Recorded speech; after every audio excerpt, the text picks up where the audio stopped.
योद्धा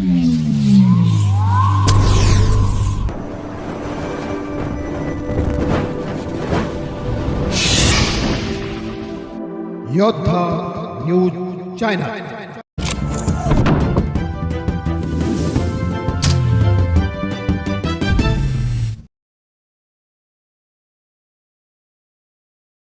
बापूसाहेब उर्फ अशोक चौधरी पाटील यांचा रेटवडी गणाच्या विकासाचा मास्टर प्लॅन। खेड प्रतिनिधी दत्ता भगत शिक्षण सहकार आणि समाजकारणाचा प्रदीर्घ अनुभव असलेले बापूसाहेब उर्फ अशोक चौधरी पाटील यांनी आपल्या मुलाखतीत रेटवडी गणाच्या कायापालटाचा निर्धार व्यक्त केला आहे। 3 पिढ्यांचा लोकसेवेचा वारसा लाभलेल्या बापूसाहेबांच्या या मुलाखतीतील महत्त्वाचे मुद्दे, मुलाखतीचे मुख्य हायलाइट्स, अनुभवाची शिदोरी, आजोबा वडिलांची पोलीस पाटीलकी आणि स्वतःचे 33 वर्षांचे अध्यापन कार्य। या अनुभवाचा उपयोग प्रशासकीय पारदर्शकतेसाठी करणार। शिक्षण क्रांती, साने गुरुजी विद्यालयाच्या धर्तीवर रेटवडी गणातील जिल्हा परिषद शाळांचा दर्जा सुधारून त्या स्मार्ट करणार। तरुणांना रोजगार, केवळ पदऱ्या नको तर हाताला काम देण्यासाठी कौशल्य विकास केंद्र उभारण्यावर भर देणार। शेतकरी हित, विविध कार्यकारी सोसायटीतील अनुभवातून शेतीविषयक शासकीय योजना थेट बांधापर्यंत पोहोचवणार। आता रेटवडी गणाचा सर्वांगीण विकास घडवायचा आहे। तुमची साथ हाच माझा विश्वास, आपली सेवा हाच माझा ध्यास। उमेदवार बापूसाहेब उर्फ अशोक चौधरी। चला तर मग जाणू। आज खेड तालुका पंचायत समिती सार्वत्रिक निवडणूक 2026 रेटवडी पंचायत समिती गणाचे अधिकृत उमेदवार अशोक निवृत्ती चौधरी पाटील तर यांचं आज मत जाणून घेण्यासाठी आपण आलेलो आहोत।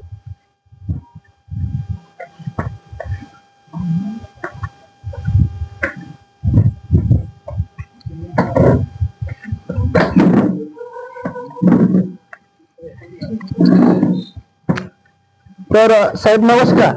नमस्कार। नमस्कार।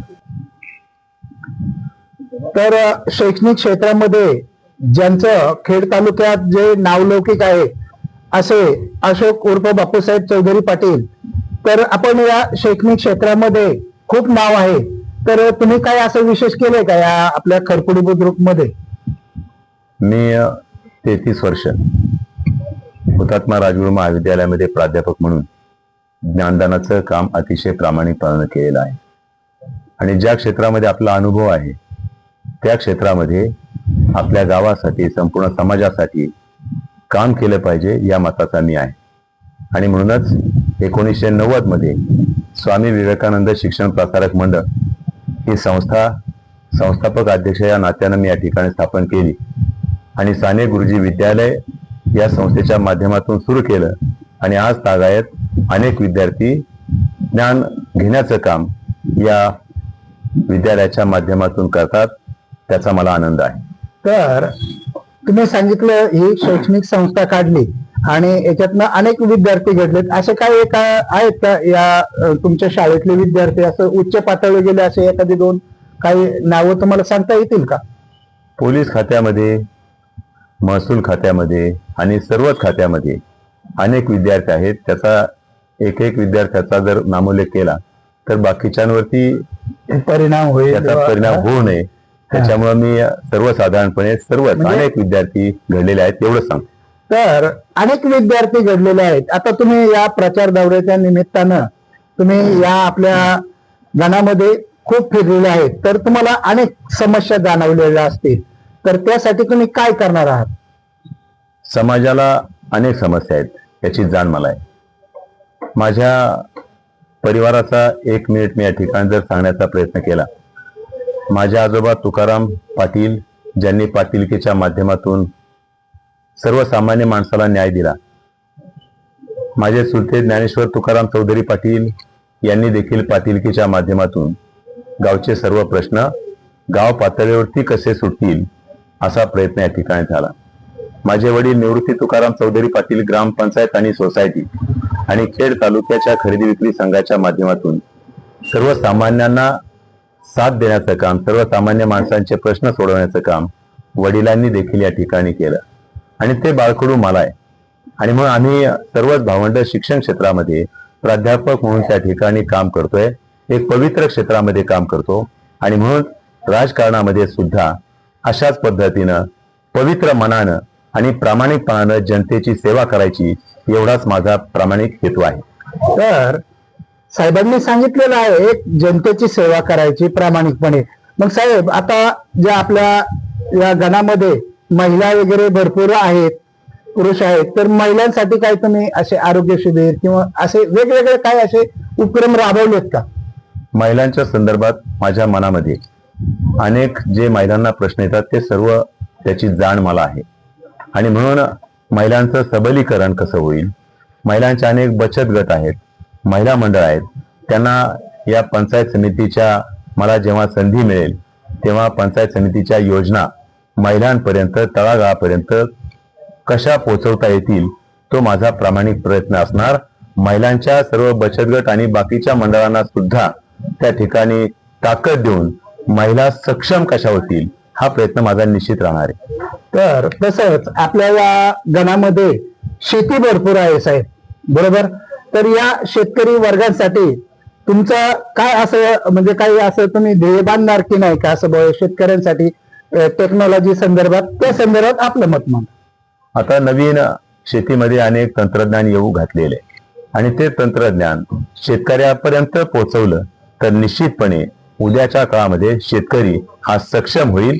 आणि तो सक्षम करण्यासाठी मी पंचायत समिती, जिल्हा परिषदेच्या सदस्यांना बरोबर घेऊन, तालुक्याच्या प्रतिनिधी असतील, जिल्ह्याचे प्रतिनिधी असतील, पक्षाचे प्रतिनिधी असतील, त्यांच्या सर्वांच्या सहकार्यानं मी शेतीच्या संदर्भामध्ये देखील प्रामाणिकपणानं त्यांच्या समस्या सोडवण्याचा प्रयत्न मी निश्चितपणे करणार आहे. आता या गणामध्ये आरोग्याचे पण प्रश्न आहेत, तरुण वर्ग पण भरपूर आहे, त्यानंतर ठाकर जमाती वगैरे असं म्हणजे आहेत.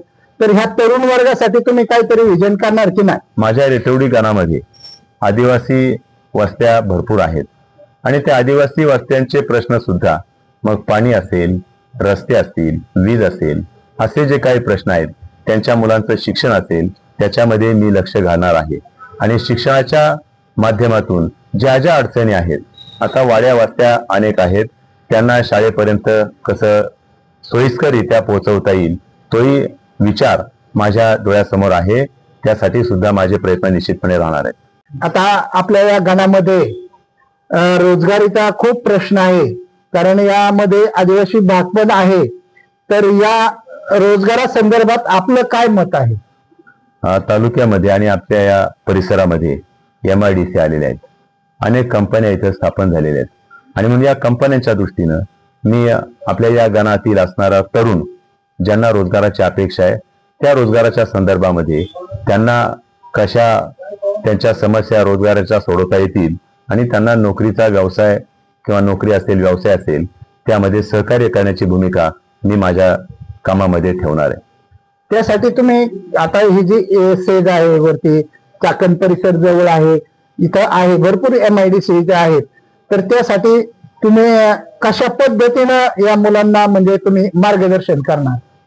शिक्षणाच्या संदर्भामध्ये ज्या मुलांना कौशल्य नाही त्यांना रोजगाराचे प्रश्न येतात, परंतु कंपन्यांच्या दृष्टीनं तंत्रज्ञान मुलांपर्यंत जर पोहोचवलं तर निश्चितपणे त्यांना रोजगाराची संधी मिळेल. आणि म्हणून तशा पद्धतीचा रोजगार हा करण्यासाठी मी त्या ठिकाणी प्रयत्नशील राहील. आणि त्याच्यासाठी मी तालुक्याचे माजी आमदार असतील दिलीप अण्णा मोहिते पाटील आणि राष्ट्रवादी पक्षाची जे नेतृत्व आहेत त्यांचं सहकार्य घेऊन मला हे सगळे प्रश्न सोडवायचे आहेत. मी माझ्या जनतेसाठी आहे, जनतेनं मला निश्चितपणे स्वीकारतील अशी मला खात्री आहे.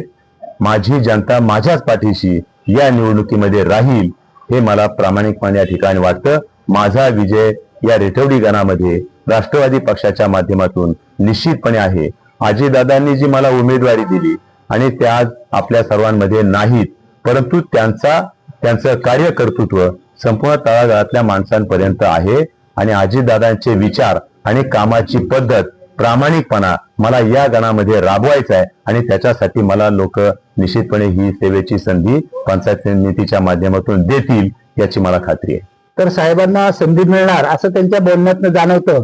साहेब, या गणामध्ये आरोग्यासाठी तुम्ही असे शिबिर वगैरे काही उपक्रम राबवलेत का? आरोग्य शिबिर आमच्या जिल्हा परिषदेच्या साठी ज्या आता उमेदवार आहेत अश्विनीताई पाचाळ आणि त्यांच्याबरोबर मी पंचायत समितीला आमचा एक पॅनल आणि आमच्या पक्षाची उमेदवारी आम्ही दोघांची आहे. अश्विनीताईंनी या ठिकाणी आरोग्य शिबिर संपूर्ण गटामध्ये रेटवडी वापगाव गटामध्ये राबवलेले आहेत आणि रेटवडी गणामध्ये सुद्धा त्यांच्या बरोबरीनं आरोग्य शिबिर कशी सफल होतील त्याच्यासाठी मी त्यांना सहकार्याची भूमिका ठेवलेली. तर आता साहेबांनी बापूसाहेब उर्फ अशोक चौधरी पाटील तर यांनी सर्वांगीण विकास करणे हा त्यांचा मानस आहे या गटामध्ये आणि त्यासाठी त्यांनी जे लागेल ते प्रयत्न करणार अशा प्रकारचे ठाम मत या ठिकाणी आम्हाला दिलेलं आहे. तर योद्धा न्यूज चॅनल मध्ये आपलं सहर्ष स्वागत. तरी मला शेवट एकच सांगायचे की अजितदादांचे विचार तालुक्यामध्ये माझ्या गणामध्ये राबवण्यासाठी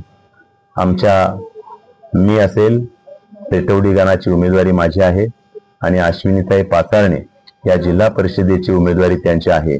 आमचं चिन्ह घड्याळ आहे कारण अजितदादांनी आजपर्यंत म्हणजे अखेरच्या शेवटच्या क्षणापर्यंत घड्याळाला महत्व दिलं, घड्याळाची वेळ पाळली, लोकांची कामं वेळेत केली आणि त्यांचा शेवट जो निधन झालं ते देखील घड्याळानं त्यांचा पार्थिव हा शोधण्याचं काम हे घड्याळाच्या माध्यमातून झालंय. म्हणून आपण सर्वांनी या गटातील गणातील सर्व जनतेनं घड्याळ चिन्ह हे लक्षात ठेवून घड्याळाच्या पुढचं बटन दाबून आम्हाला अजितदादांना श्रद्धांजली अर्पण करावी आणि आमच्या विजयामध्ये आपला सर्वांचा हातभार लावावा एवढीच मी अपेक्षा आपल्या सर्व रेटवडी गणातील तमाम जनतेकडे या ठिकाणी विनंती करतो.